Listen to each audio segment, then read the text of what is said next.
80,000 passengers every day in 5 administrations, starting with President Estrada, President Arroyo, President Aquino, President Duterte, and now. The marker reads as follows: light rail transit line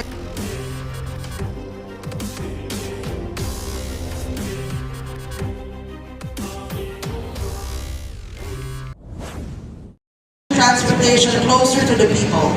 May we invite the President, His Excellency Ferdinand R. Marcos Jr. to lead this historic event. Likewise, may we invite Transportation Secretary Bautista and Mr. Pangilinan to kindly assist the President.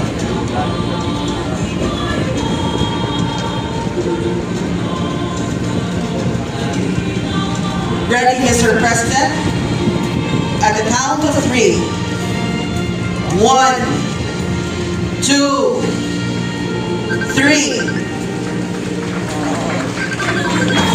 The marker reads as follows: Light Rail Transit Line 1 Cavite Extension Project Phase 1, inaugurated by His Excellency Ferdinand R. Marcos Jr., President of the Republic of the Philippines, 15 November 2024. The LRT-1 Cavite Extension is a public-private partnership project of the Department of Transportation, Light Rail Transit Authority, and the LRT-1 Private Concessionaire Light Rail Manila Corporation.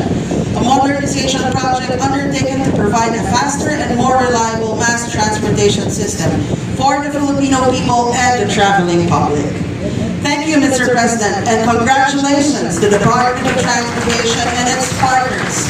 This moment serves as a testament to our shared vision of a more connected and efficient transportation network for all.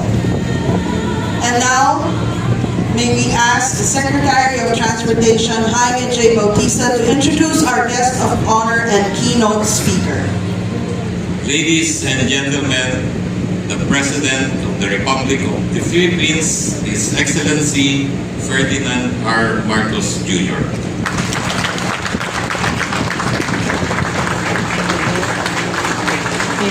Thank you to Transportation Secretary, Secretary Jaime Bautista, honorable members of the Cabinet who are excitedly joining us here this morning, the honorable members of the Senate, and the members of the House of Representatives, Parañaque City Mayor Eric Olivares, Metro Pacific Investment Corporation Chairman MVP Manuel Pangilinan, our partners in the private sector, my fellow workers in government, other distinguished guests, ladies and gentlemen, a very good morning to you. Today we build on the dreams and dedication of those who came before us. The LRT-1 Cavite Extension has become a reality because 40 years ago, one man had a bold vision to build a modern transit system. Like many monumental undertakings, the concept of the light rail transit was first met with doubts. It was criticized as a project way ahead of its time. It cost way above what the country could afford, and engineering challenges way beyond the expertise that we have. But despite this, 3 years later, after the groundbreaking, the first train started rolling. Rolled into history as the first rapid train system in Southeast Asia. Many people have forgotten that. But the LRT-1 was the very first light rail urban transit system in Southeast Asia. And since then, people who have now discovered the joy of easy commuting. Above all, as one of the biggest and most complicated public works at that time, it instilled pride in our people and reinforced the belief that Filipino talent and ingenuity can always overcome any odds. It broke bureaucratic reluctance to tackle the grand and the enduring, instead of being contented with the temporary and piecemeal. On this day, no one is happier than his son in seeing that his father's foresight is being validated by another work that expands mass transit that he had built for the people that he loved. The L1C project has been a long time in the making. spanning 5 administrations, starting with President Estrada to President Arroyo, President Aquino, President Duterte, and now to mine. We owe this progress to the hard work and dedication of my predecessors. We must recognize their roles in helping making this dream a reality. And as we unveil the phase 1 of the L1C project, we are reminded of a simple yet powerful truth. The way forward is guided by learning from the past and honoring the values and traditions that shape our path towards a better future.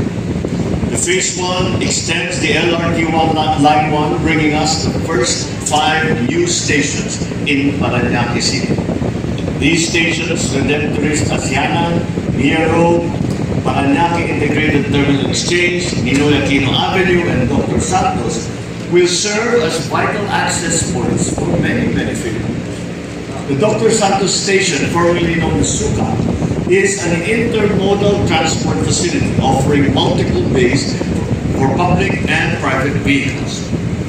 This facility exhibits our firm determination to provide efficient, accessible transportation options for all. With the phase 1 completion, the LRT1 will have the capacity to serve an additional 80,000 passengers every day, significantly enhancing our current ridership. Commuters will now see a great reduction in travel time, allowing them to spend more time with their loved ones. By serving commuters across Metro Manila, Cavite, and neighboring areas, the whole project creates a smoother, more reliable mode of transport. Our journey towards a more seamless and modernized public transportation system does not end here. We are committed to building station after station, reaching as far and as fast as our people's needs dictate. Patuloy pa natin pinapalawak at pinapaganda ito. Tulad na lamang nitong pinagsisinayaan natin ngayon.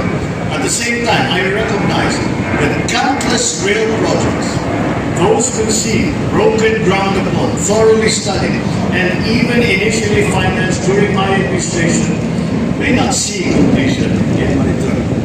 This is the nature of railway development and very large-scale development. This is not a short-term development. It requires patience, persistence, and a passion and commitment that extends beyond immediate timelines.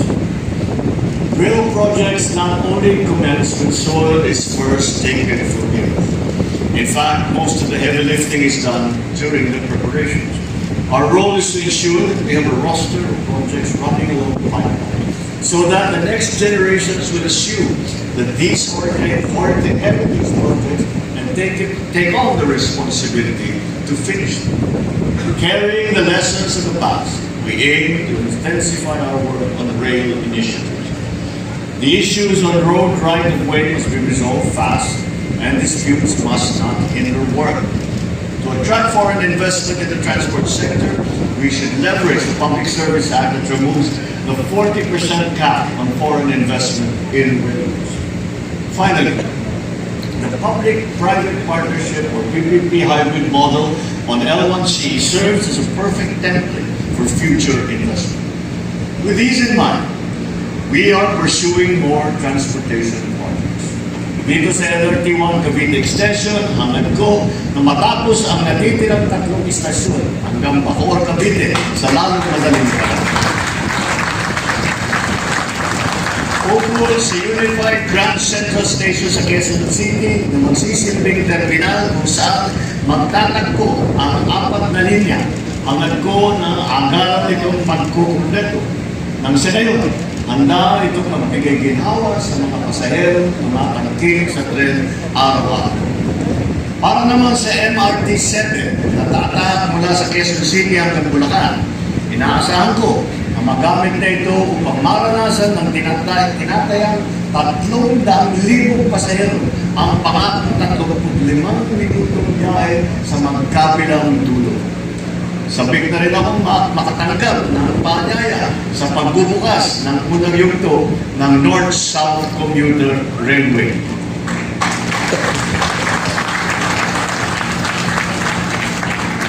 Hangad ko rin na maging komportable ang mga pasahero sa MRT3, sa EDSA, at sa LRT1. Hindi na sana kailangan maglakad ng mga pasahero mula sa MRT3 North EDSA Station na malapit sa Trinoma para lang lumipat sa FPJ Station papuntang Balintawak o sa Caloocan. At this point, I would like to express our gratitude to the people behind the success of L1C Phase 1 completion. Of course, the DOTR that has played a central role in our vision. The Light Rail Transit Authority, the project concessionaire, the Light Rail Manila Corporation, including our financial stakeholders and contractors, for providing the Filipino people with safe, reliable, and efficient transportation services. If ease of travel is key to prosperity, then it is in the railways that we find the drivers for growth. When we connect our hubs and our heartlands to a reliable, efficient transportation system, a people's system accessible to all, we foster a truly inclusive and connected nation. Together, let us build a more advanced, progressive, and prosperous Bagong Philippines, one where every Filipino can look towards a future of seamless connectivity, improved mobility, and the freedom to spend time on what truly matters.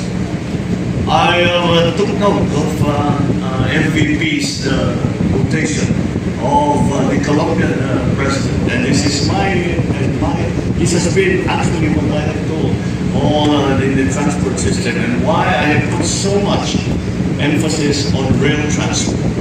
And that is my experience in taking train. I've been riding trains for most of my life, simply because as a student and as a young man, it was simply the most convenient.